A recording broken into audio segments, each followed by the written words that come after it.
O bakit? Natumbahan si kuya ko. Ano kamo mo?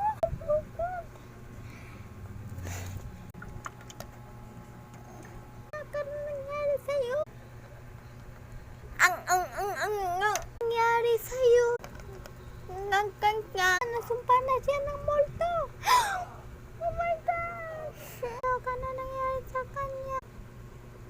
Nasumpahan siya ng multo.